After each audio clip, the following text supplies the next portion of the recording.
Hey guys, and welcome to a Cascade Gaming Diablo 4 PTR review. So I'm going through a few things today now that I've had the opportunity to play the PTR for a little while. The first thing I want to show you is the Artificer's Pit. So I'm currently up to level 5. My gear is still pretty garbage, so I'm just going to take you through a basic level 1. So let's get that open. It seems to run very similarly to the Greater Rifts in Diablo 3, which is fantastic. And yeah, I've had a lot of fun with them so far. So at the end of it, you don't get the loot pinata. You get some decent loot. If you salvage it, the aspects on it will go into your aspects list and like upgrade the aspect, which I'll show you. Following on from here. Anyway, so let's get started. As well as getting some decent bits and pieces of gear, you also get crafting materials. So just keep in mind, yes, my gear at the moment is garbage. I am running on the Charge Bolts build, which I do love, as you know. So yeah, basically we've got 10 minutes to kill everything.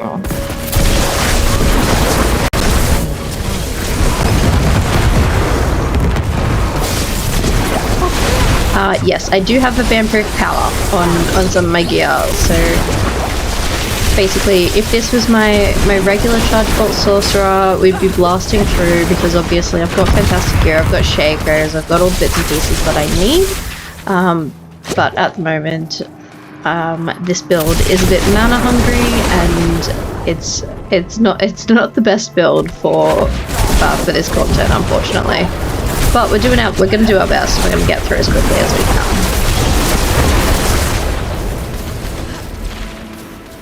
So let's go down this way, I think. So the best way to beat the timer is just to kill a lot of elites. So we're basically just trying to find elites and smack them down.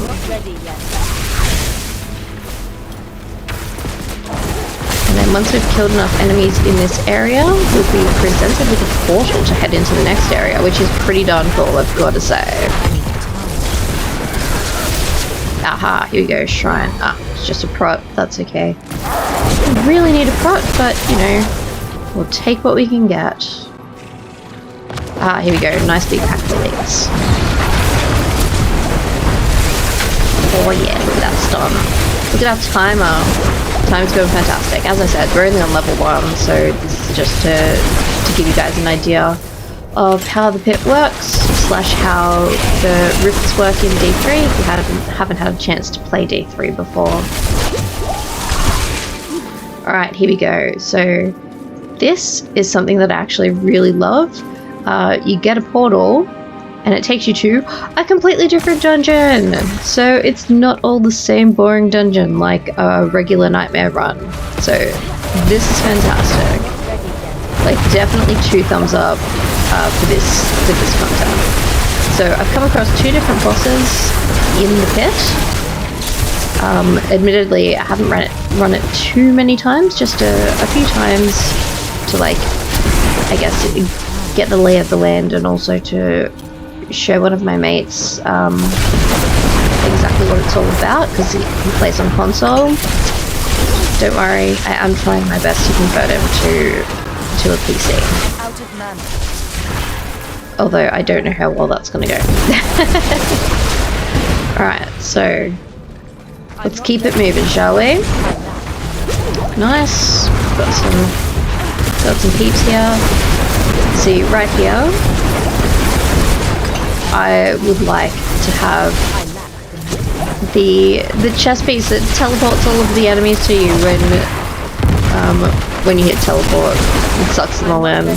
Raiment of the Infinite, that's the one. But yeah, because it's just the PTR, I'm sort of not going to go around chasing that sort of content and better gear. All I really want is to be able to do it and get an idea of how the whole thing is going to work. Alright, So, oops, we just got caught on the end of that little freezy thing. So the timer's sitting here and we're here, so we're doing just fine. Ooh, what's this shrine? Artillery. Yes, come at me.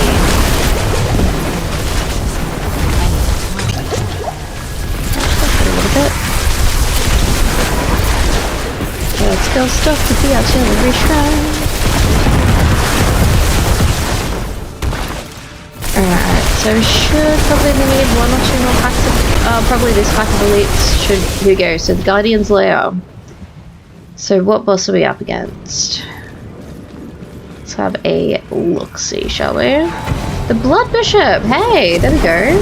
I've not come across the Blood Bishop in here before, which is awesome.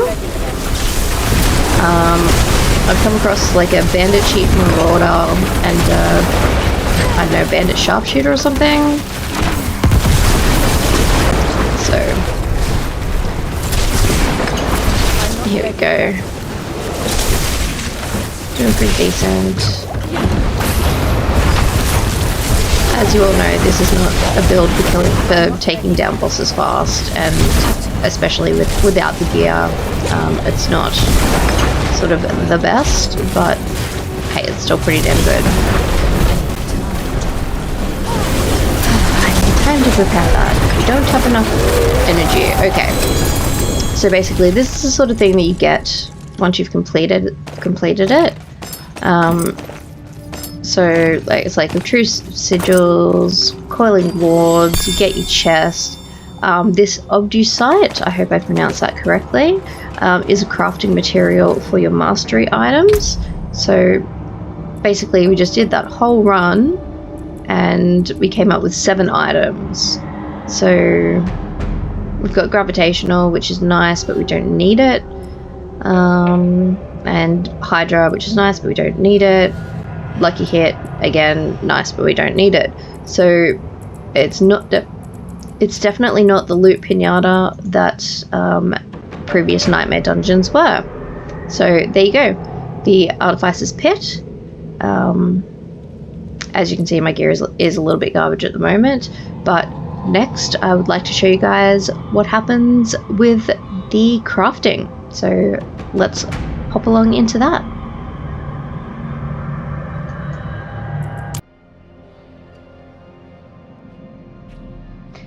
Hey guys, so now we're going to have a look at the crafting. So as I showed you in the pit, I picked up a serpentine band.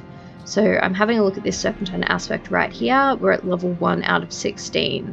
So this is going to change as we break down that ring that we picked up. Oh my god, just click on him. Okay, so serpentine band. So let's maybe talk to the blacksmith instead of the armor vendor. I'm a little bit turned around because everything's kind of changed location, so forgive me for that. Wait, I don't think he's there either. I think he's up here. Yes, here we go. Alright. So let's break down everything. Okay. So we can see Aspect of Fortune's been upgraded, Gravitational's been upgraded. So let's go have a quick look at our Codex now.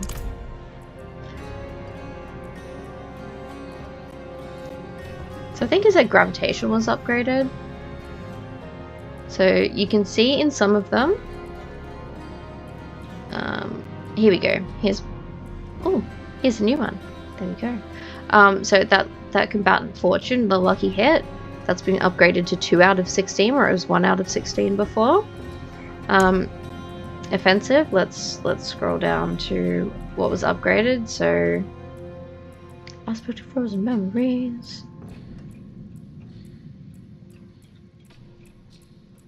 Oh, come on. Gosh, here we go. Gravitational. So it was 1 out of 16 before, now it's 2 out of 16. So it was 10, and now it's upgraded to 11 because that was what was on the gear. So if we'd picked up a gravitational aspect that was 25%, that would come up as 16 out of 16. As in, you know, you've got your best of the best kind of deal. And I think it was the serpentine aspect was the last one that I upgraded. So that was actually 1 out of 16, which you would have seen before, and it's now currently 6 out of 16. So there we go. That's how the aspects are going to work from now on, theoretically, we hope. We've got all of these tempering aspects, so this is to basically change slash improve your gear. So you can throw these onto your items. As you can see, there are a whole lot that you can get. So it's all just going to depend on class, basically. So say we've got 11 out of 262. I think when you start your game, they give you like 5 or 6. So that's pretty cool. So just for example, let's just pick something that's like a bit average. Yeah, Armor of Audacity, just so I can show you guys basically how we can put something decent on there. Do we have anything that's decent? Dodge chance? Nah, I don't care about that. Mage Lords. Oh, I think I did have something with the Veer's Mastery. Ah, 6%. And that's 7.8, so let's actually upgrade this instead. Not that it makes that much of a difference, but you know, it makes a little bit of a difference. So see, we can go from basically here, the 6% to the 7.8, imprint it, done, it's upgraded. So, and it's upgraded straight from the Codex of Power. There is no saving up 100,000 pieces of gear with the perfect aspect on it, which is amazing. And then you've got, you know, the enchant, crafting, sigils, all that sort of stuff, the basics. The last thing, so, second last thing, so tempering. Have I tempered most of this? Alright, let's temper our hat. So we can let's put some natural resistance on there, and utility, sorcerer control. Okay, so we can do one at a time, but we can put 2 on there. So we're just tempering our hat now. It's got a very cool little cinematic. So there we go. We've got an increase of the size of our Frost Nova. We're not using Frost Nova.